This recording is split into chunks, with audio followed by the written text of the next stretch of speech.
২৪শে লোকসভা ভোটের আগে তৃণমূল গোষ্ঠী কোন্দল অব্যাহত। নবীন প্রবীণ দ্বন্দ্ব নিয়ে যখন জোর চর্চা শাসক দল তৃণমূলকে নিয়ে, তারই মাঝে চন্দ্রকোনায় শাসক দলের দুই গোষ্ঠীর দ্বন্দ্বে দুটো তালা পড়েছে এক বুথ কার্যালয়ে। একটি জয়ী নির্দলের তরফে আর একটি তৃণমূলের। পঞ্চায়েত ভোটে এলাকায় জয়ী হয়েছে তৃণমূলেরই গোঁজ নির্দল প্রার্থী। নির্দলদের মদত দেওয়ার অভিযোগ তৃণমূলের অঞ্চল সহ সভাপতির বিরুদ্ধে। অপরদিকে অঞ্চল সভাপতি ও সহ সভাপতির কোন্দল অঞ্চল কার্যালয়ে যাওয়া বন্ধ করেছেন অঞ্চল সভাপতি। দ্বন্দ্ব মেটাতে একাধিক বৈঠক আলোচনা হলো, ফল হয়নি। তৃণমূল নেতা কর্মীরা চাইছেন দলের কার্যালয়ে বসতে। অপরদিকে জয়ী নির্দলদের দাবি তারা জয়ী হয়েছে এলাকায়, তাই দলীয় কার্যালয়ে তারাই বসবে। দলীয় কার্যালয়ে দখলকে ঘিরে ফের প্রকাশ্যে চন্দ্রকোনায় তৃণমূলের গোষ্ঠী কোন্দল। পশ্চিম মেদিনীপুর জেলার চন্দ্রকোনা ২ ব্লকের ভগবন্তপুর ২ নম্বর অঞ্চলের কোল্লা বুথ তৃণমূল কার্যালয়ে ভগবন্তপুরে থাকা অঞ্চল তৃণমূল কংগ্রেসের কার্যালয়ের চাবি কার দখলে থাকবে, এই নিয়েই টানাপোড়েন শাসক দলের দুই গোষ্ঠীর মধ্যে। ভগবন্তপুর ২ নম্বর অঞ্চল তৃণমূল কংগ্রেসের সভাপতি রামকৃষ্ণ রায় এবং অঞ্চল সহ সভাপতি তথা প্রাক্তন প্রধান ইসমাইল খান দলের দলীয় কার্যালয় দখলকে ঘুরে এই দুই নেতার দ্বন্দ্ব প্রকাশ্যে। কারণটা অন্য কিছুই নেই। 2023-এর যে পঞ্চায়েত বোর্ড গঠন হলো, 11ই আগস্ট বোর্ড গঠন হওয়ার পর যারা নির্দলকে সমর্থন করে নির্দলদের জিতেছিল, সেই নির্দলদের নিয়ে বোর্ড গঠন করে। বোর্ড গঠন করার পর কল্লা এবং খুরশি দুটি পার্টি অফিসে সেই নির্দল সমর্থকরা তালা মারে এবং অঞ্চল পার্টি অফিসে চাবি দেওয়া ছিল, সেই চাবিকে ভেঙে তারা প্রবেশ করে। সেখানে অঞ্চল সভাপতি, অঞ্চল কমিটির মেম্বার এবং বুথের সভাপতিদের নিয়ে সেখানে প্রবেশ করতে পারছে না। সেক্ষেত্রে যারা 2-3টি অঞ্চল কমিটির মেম্বার, যারা সহসভাপতি ইসমাইল খান, সে ভোটের আগে নির্দলদের সমর্থন করে নির্দলদের জিতিয়েছিল, তাদের সমর্থনে অঞ্চল পার্টি অফিসে তারা তালা ভেঙে এবং সেখানে তারা প্রবেশ করছে। সেখানে অঞ্চল সভাপতি, অঞ্চল কমিটির মেম্বার, বুথ সভাপতি নিয়ে কার্য করতে পারছে না। আমাদের যে প্রতিষ্ঠা দিবস ছিল, সেই প্রতিষ্ঠা দিবসে কল্লা এবং খুরশি সেখানে পার্টি অফিস খুলতে না পারার জন্য বাইর থেকে পতাকা তোলা হয়। খুরশিতে আমরা 2-3 দিন আগে আমরা পার্টি অফিস খুলেছি, কিন্তু সেখানে আমরা জেলা সভাপতি, ব্লক সভাপতি, এমএলএর কাছে বহুবার গেছি, দরবার করেছি এবং সেখানে দরখাস্তও দিয়েছি যাতে আমরা অঞ্চল পার্টি অফিসে আমরা ঢুকে কাজ করতে পারি, দলের কাজ করতে পারি। এবং কল্লারও পার্টি অফিস খোলার জন্য আমরা দরবার করেছিলাম। কল্লার পার্টি অফিসে গতকাল 1 জানুয়ারি গেছে, আমরা পতাকা তুলেছি বাইর থেকে। পার্টি অফিস খোলার কথা বলেছিলাম, ওসি সাহেব আগের দিন ফোন করে বলেন 2 দিন অপেক্ষা করুন, তারপর পার্টি অফিস খোলা হবে। কল্যাণ পার্টি অফিসে 2টা তালা দিয়ে আছে, একটা নাকি শাসক দল তৃণমূলের, একটা নির্দলের। এইটা কি সত্য? এটা কেন? এখন নির্দল সাসপেন্ড হয়ে নির্দল রয়েছে, নির্দলদের যারা সমর্থন করছিল তারা তালা দেওয়ার পর তৃণমূলের কর্মীরা সেখানে আরেকটি তালা দেয়। তারপর এটা কি নির্দলদের জিতার পরে ওখানে এই সমস্যাটা? নির্দলদের জেতার পরে এবং বোর্ড গঠন করার পরে। আপনি অঞ্চল কার্যালয়ে যাচ্ছেন না কেন? আমার অঞ্চল কার্যালয়ে ওরা জোর করে পার্টি অফিসে ঢুকে চাবি দিয়ে দেয়, চাবিকাঠি দেয় না, সেই কারণেই যাচ্ছি না। উনিও তো সভাপতি অঞ্চলের, আপনিও সভাপতি, আপনারা তো একসঙ্গে তো অঞ্চল কার্যালয়ে কাজ করাটা স্বাভাবিক। সেক্ষেত্রে আমরা একজন যাচ্ছে, আপনি যাচ্ছেন না সভাপতি হিসেবে, এটা কেন? এটা কি নিজেদের মধ্যে কোনো কোন্দল বা দ্বন্দ্ব? হ্যাঁ, নিজেদের মধ্যে একটা তো অবশ্যই রয়েছে। উনি 1 বছর ধরে পার্টি অফিসে আসছিলেন না, তারপর পঞ্চায়েত বোর্ড গঠনের পর নিয়মিত পার্টি অফিস খোলা হচ্ছিল। 11ই আগস্ট বোর্ড গঠনের পর ওরা জোর করে সেই পার্টি অফিসে চাবি। নির্দল থেকে কারা কারা দিচ্ছে? মানে নির্দলটা এই তৃণমূল দলীয় কার্যালয়ে চাবি সাপোর্টটা কোথা থেকে আসছে? সাপোর্টটা ওখান থেকে ইসমাইল, জিয়াবুর খান, নজিবুর রহমান, যারা অঞ্চল কমিটির মেম্বার, তারা দিয়ে। আপনার নাম? আমার নাম রামকৃষ্ণ রায়, ভগবতী অঞ্চলের সভাপতি। অ্যাকচুয়াল ঘটনা হচ্ছে, যে ঘটনাটা ঘটেছে গত পঞ্চায়েত থেকে যেভাবে রামকৃষ্ণবাবু নোংরামি করেছে, যার নোংরামির সীমাহীন নোংরামি, পঞ্চায়েত ভোটে যে কল্লা তৃণমূলের একটা দুর্গ, কল্লা খুশি তৃণমূলের দুর্গ, সেই জায়গায় আজকে নির্দলরা 200 করে ভোটে জিতছে। তার মানে ভাবতে হবে যে কল্যার মানুষ কত সেই এলাকার নেতৃত্বরা কাজ করেছে, যে মানুষ প্রতীককে না ভোট দিয়ে, জড়া ফুলেটা ভোট দিয়ে, নির্দলকে আমচিহ্ন ভোট দিয়ে তারা জয়লাভ করালো কেন নাকি? এই কিছু এমন নেতৃত্ব ফুটে উঠেছিল যার বিরুদ্ধে আমি প্রতিবাদ করেছিলাম যে এই সব জিনিসগুলো যদি না বন্ধ করেন তাহলে কিন্তু আগামী দিনে দলের ভাবমূর্তি খারাপ হবে। কিন্তু উনি কি করলেন, সেটিং করে আমি 10 বছর প্রধান রইলুম, 10 বছরের প্রধানের উন্নয়নটা গোটা অঞ্চলটাকে আমি যেভাবে ভরেছি, যেভাবে মানুষের সাজিয়ে দিয়েছি, যার কাছ থেকে অনেক কিছু আমি ওয়ার্ড পেয়েছি, পুরস্কার পেয়েছি, জেলা থেকে, ব্লক থেকে, মহকুমা থেকে, নাকি সেই এলাকার মানুষ কোনোদিন বলতে পারে যে আমার এলাকায় উন্নয়ন হয়নি। সেখানে দলের কোনো ভোট চাইতে গেলে মানুষ তাদেরকে সরিয়ে দিবেনি, সেখানে মানুষ খাতির করে বসাবে। কিন্তু এইরকম নোংরামি রাজনীতিগত কল্লা খুঁজছি কি একটা মারের রাস্তা তৈরি করে দেওয়ার কারণটা কি?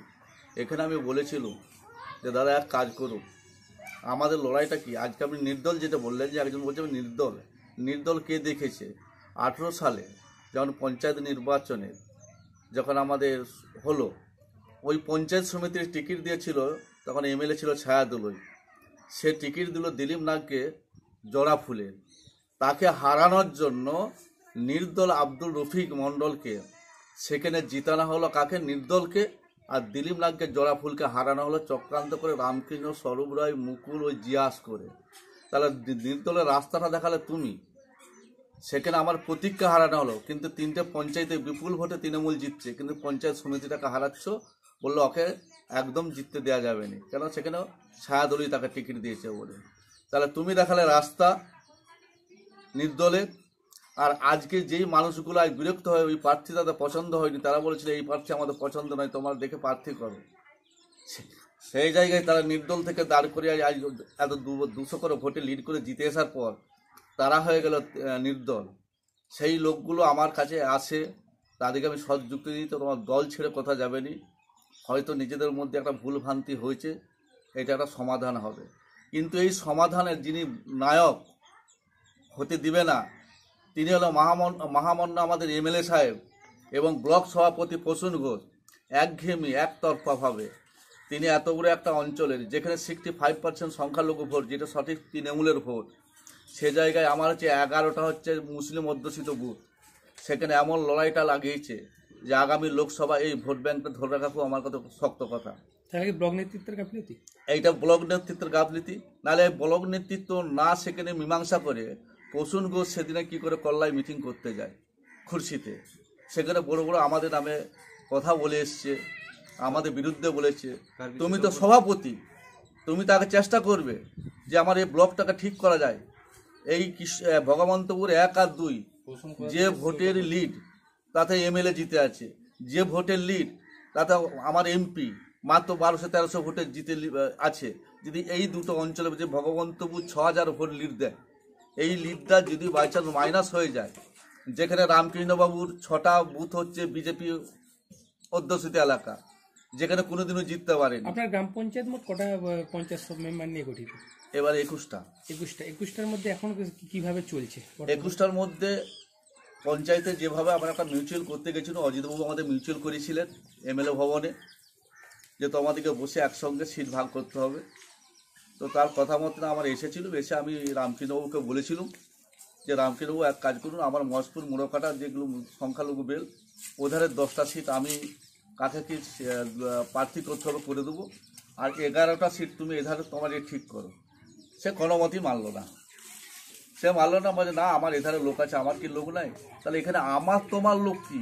আমাদের একটা দলের তো কি?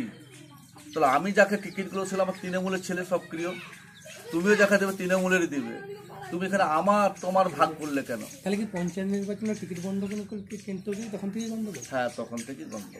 এর সমাধান কিভাবে হবে মনে করছি? না, সমাধান বলতে যেটা আমার এখানে অঞ্চল কমিটি সুন্দর চলছে, ওরা যখন ভোটে গেল, পঞ্চায়েত বোর্ড গঠন হলো, আমার দিকে 16 জন ভোট দিল, আমার দিকে 16 জন ভোট দিল, আর ওকে দিল 5 জন। তারপরে পরাজয় দেখে ওরা আর অঞ্চল পার্টি অফিস গেল না।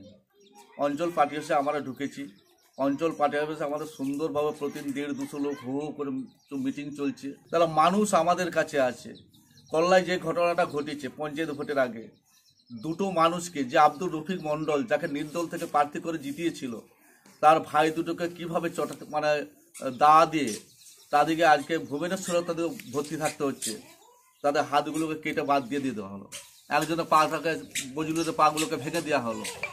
তা তারা যদি আমার তৃণমূলই সক্রিয় কর্মী হয়, তাহলে আরেকজন তৃণমূলের কর্মীকে কি করে এইভাবে চপানো হয়? আপনি তো অঞ্চলের সহসভাপতি, আমি সহসভাপতি, আর দিল্লি আর রামকৃষ্ণ রায় তো অঞ্চল সভাপতি। সভাপতি। তাহলে অঞ্চল সভাপতি ইনঅ্যাক্টিভ। অঞ্চল সভাপতি তিনি ওই অফিসে ঢুকতে পারছেন না, ঢুকছেন না, হ্যাঁ, যে আমরা ওই জায়গাতে যাব না। উনি এখন রাস্তায় দাঁড়িয়ে দাঁড়িয়ে রাজনীতি করছে, আর আমাদের মধ্যে একটা লড়াই তৈরি করার রাস্তা তৈরি করেছে। এই রাস্তাটা কল্লার মধ্যে এই মুহূর্তে যদি পার্টি অফিস খুলে দেয়, আমি জানি পার্টি অফিসটা বন্ধ থাকা ভালো, কেন আরও রক্তক্ষয়ী হবে। কল্লা মানে বম, বন্দুক, গুলি, গালা, মানুষ কাটাকাটি, মানুষ মার্ডার হয়েছে। সিপিএম একসময় মার্ডার করেছে, আবার মার্ডার হওয়া হবে। স্থগিত থাক, যে যার বসে রাজনীতি করুক। এই জন্য আমাদের বলছেন বন্ধ থাক। কিন্তু তারপরেও খুঁজছি, দেখছি আজ 7 দিন পর পর ওসি সাহেব এত নিষেধ করার পরেও নাজির দেখছি সকালবেলা এক মন্তর খুলে দিচ্ছে, সন্ধ্যেবেলা এক মন্তর খুলে দিচ্ছে, পার্টি অফিসটা খুলে দিয়ে বসে পড়ছে। এখানে আমাদের নবীন প্রবীণের কোনো গণ্ডগোল নাই। এখানে যারা অরিজিনাল তাদেরকে বাদ দিতে যাচ্ছে, পুরাতন তৃণমূল দিকে বাদ দিয়ে, যেগুলো ওই ধরনের যে তারা বিবৃতি দিয়েছে, হ্যাঁ, যে কিছু সিপিএম এর হার মাথা ওইটা সাপোর্ট করছে রামকৃষ্ণ বাবু। আমি বলছি এই যে কাটাকাটি করে মারধর করে এই সব পার্টি অফিসটা কিসের জন্য বন্ধ হয়েছে? লড়াইয়ের জন্যই তো বন্ধ হয়েছে। তাহলে যে দল জিতেছে সে দল পার্টি অফিস খুলবে নি, যারা হেরে গেছে তারা পার্টি অফিস খুলবে। কারা জিতেছে, কারা হেরেছে? এখানে ধরো নির্দল দিয়েছে অঞ্চল, আর হেরেছে কারা? শাসক দল। হেরেছে শাসক দল, তৃণমূল হেরেছে। হ্যাঁ, তাহলে উভয় পক্ষেই চাবি দিয়েছে, তৃণমূলও দিয়েছে, আমও দিয়েছে। ওরা একবার ভেঙেছিল। পার্টি অফিসটা কারা চাবি দিয়েছে? চাবি দিয়েছে ধরো অঞ্চলবাদী করে দিয়ে। না, দুটো চাবি আছে, হ্যাঁ, দুটো মানে চাবি আছে। ওরা একটা চাবি দিয়েছে, আমাদের একটা চাবি আছে। আপনাদের একটা চাবি, মানে নির্দলের একটা, তৃণমূলের একটা। আপনারা কে কে তৃণমূল করতেন? আমি তো টিএমসির, আমি তো পার্টি মেম্বার ছিলাম। আমি তো লড়াই করিনি, আমি শুধু ঘেরাঘেরি করেছিলাম যে দেখ লড়াই করিসনি, দেশের মানুষ মরে যাবে। এইটা তো বক্তব্য ভোটের সময়। তখন আপনি মার খেয়েছিলেন? আমি মার খেয়েছি, আমার দাদার হাত কেটে দিয়েছে, অনেক কিছু করেছি। তা সত্ত্বেও এখনো এমএলএ বাবু ফাইসালাই করেনি। আমাদের এখনো কোনো কারো গায়ে হাতও দেয়নি, কাউকে মারও নি, কাউকে ধরও নি, কাউকে মারতেও যায়নি, কাউকে একটা বাখানও করেনি। তাহলে এমএলএ বাবুর বসে এটা একটা ফাইসলা করা উচিত ছিল। তো আপনারা কি চাচ্ছেন? আমরা চাচ্ছি তো সুস্থ মীমাংসা হোক। আচ্ছা, কিন্তু এমএলএ বাবু তো সুস্থ মীমাংসা করছেনি। আপনারা যে নির্দল জিতেছেন তাদের সঙ্গে কোনো আলোচনা হচ্ছে না? আপনারা চাইছেন যেতে দলে? আমাদের সঙ্গে কোনো আলোচনা হচ্ছে না। আপনারা দলে যেতে চাইছেন? হ্যাঁ, অবশ্যই। আমরা তো সব সময় মিটিংয়ে যাচ্ছি, সবই যাচ্ছি। আপনাদের তাহলে এখানে নির্দল জেতার পর থেকে পার্টি অফিস তালা পড়ে? হ্যাঁ, তালা পড়ে আছে। তাহলে কেউ ঢুকতে পারেনি? না, কেউ ঢুকতে পারে। আপনার নাম? আমার নাম বজলুর রহমান মন্ডল। নির্দল থেকে দাঁড়িয়েছিলেন পঞ্চায়েত ভোটে? হ্যাঁ, আমি 13 সালে পঞ্চায়েত মেম্বার ছিলাম। 13 থেকে 18 সাল পর্যন্ত তৃণমূলের পঞ্চায়েত মেম্বার ছিলাম। আর মানুষের ভালোভাবে করেছি, জনগণ আমার পাশে ছিল। না, এখন যেটা এখন বিষয় বলতে 13 সাল থেকে 18 সাল থেকে একজন প্রভাবশালী ব্যক্তিকে পঞ্চায়েত মেম্বার করা হয়েছিল। সে দেশের কাজ করেনি, জনগণ তাই বিক্ষুব্ধ হয়ে আমাকে পার্টির টিকিট, আমরা অনেকবার বলেছি যে জনগণও চেয়েছে আমাকে প্রার্থী দাঁড় করে, আমাদের টিকিট দেয়নি। একজন যে চোর বদমাসের ঘরের ব্যক্তিকে, তাকে পঞ্চায়েত মেম্বার করার জন্য জনগণ ক্ষিপ্ত হয়ে আমাদেরকে প্রার্থী করেছিল। আমরা বিপুল ভোটে জয়ী হয়েছি। আমরা তৃণমূল ছিলাম, আছি আর থাকবো। মানে ভোটের সময় আপনারা আমচিহ্ন দাঁড়িয়েছিলেন? হ্যাঁ, নির্দলে আমচিহ্ন। আপনারা আগে তৃণমূলেই ছিলেন? আমি আগে 13 সাল থেকে 18 সাল পর্যন্ত পঞ্চায়েত মেম্বার ছিলাম তৃণমূলে। আপনাদের তাহলে কজন জিতেছে নির্দল? আমরা 2 জন, কল্লা আর ঘুরছি। নির্দলে কল্যাণ যে কার্যালয়টা তৃণমূলের, সেই কার্যালয়টা আমরা জিতেছি, আমরাই চালাবো। ওরা একটা আমরা খুলবো বলে করছি, ওরা চাবি মেরে রেখেছে একটা, ওরা একটা চাবি মেরে দিয়েছে। আর আপনারা একটা মেরেছেন? আমরা একটা লাস্টে মেরেছি, ওরা প্রথমে মেরে রেখেছে, খুলতে দেয়নি আমাদেরকে। আমরা বলি আমরা তাহলে কাজকর্ম করবো। যখন আমাদের কাজকর্ম পঞ্চায়েতের করতে দিচ্ছে না, আমরা পঞ্চায়েত মেম্বার মানে আমাদের কাজ করতে হবে। তৃণমূলের একটা গোষ্ঠী ধরো ভেঙে আমরা এসব করেছি, তাহলে আমরা তৃণমূলের পার্টি অফিসটাই কাজকর্ম করবো। তখন ওরা একটা তালা মেরে দেয়, তারপরে দ্বিতীয়বার আমরা একটা তালা মেরে। আপনাদের কি তৃণমূলের তরফ থেকে দলে যোগদান করানো হয়েছে না? আপনারা? হ্যাঁ, যোগদান করেছে। ইসমাইল খান সহসভাপতি, সে আমাদেরকে ভৈরবপুরে বিরাট মিছিল 10,000 মিছিল করে লোক করে জড়ো করে আমাদের পতাকা সব ধরিয়েছে।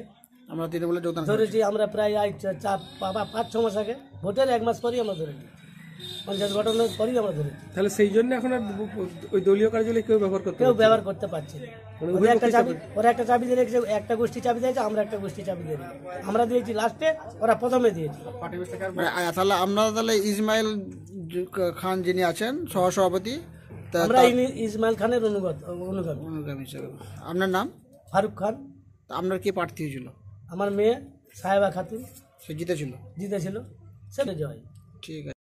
কি সমস্যাটা? আপনাদের তো তৃণমূলে একটা পার্টি অফিস খোলাকে কেন্দ্র গন্ডগোল হচ্ছিল। তৃণমূল বলতে ওরা নির্দলরা ওরা ভোটে পঞ্চায়েতে প্রার্থীটা জেতার পরে ওরা চাবি দিয়ে দেয়। চাবি দেওয়ার পরে ওই নির্দলীয় যে ছেলেগুলোই চাবি দিয়েছিল তারা আবার দলে আবার মেন সত্যি এসে ফিরে যারা এসে দলের চাবি খালি খুলে সবাইকে আমাদের সঙ্গে মিশে দল করছে। কিন্তু একটা যে পার্টি অফিস খোলা নিয়ে গন্ডগোল হচ্ছে এবং ভোটের মধ্যে একাধিকবার তো প্রশাসনও বসেছে, বিষয়টা কি? বিষয়টা ব্যাপার হচ্ছে আমাদের থানার ওসি সাহেব ডেকেছিল, ডাকার পরে সুব্রতবাবু নিয়ে বসেছিল। ওরা একদিন টাইম দিয়েছিল, ওরা টাইম দেওয়ার পর ওরা জানাবো বলেছিল, ওরা বাধা দিচ্ছে না খুলে। তবে আমাদের যেটুকু কথা হয়েছে ব্লক সভাপতির সঙ্গে, ব্লক সভাপতি কালকে আসবে, এসে মিটিং করে ব্লক সভাপতি পার্টি অফিস খুলে দিয়ে যাবে কল্লাতে। না তাহলে এখন তো বন্ধ আছে, এখন কল্লা বন্ধ আছে, মানে তারা চাইছে তারা খুলবে আর আপনারা চাইছেন আপনারা আমরা খুলবো। কালকে তো আপনাদের দলের প্রতিষ্ঠা দিবস ছিল, তো সেক্ষেত্রে তো সেখানে পার্টি অফিস খুলতে পারেন না? পারেন। সেখানে কি প্রতিষ্ঠা দিবস পালন হয়েছিল? প্রতিষ্ঠা দিবস পালন হয়েছে, ফাঁকা দিয়ে পতাকা তুলেছে পার্টির বাইরে, ওখানে আমাদের বেদি আছে, ওখানেই পতাকা তোলা হয়েছিল। পার্টি অফিসে কিছু খোলা হয়নি? না, পার্টি অফিস খোলা হয়নি। আপনার নাম? নাজির হোসেন খান। আপনি কি দায়িত্ব আছে? আমি অঞ্চল কমিটির সদস্য।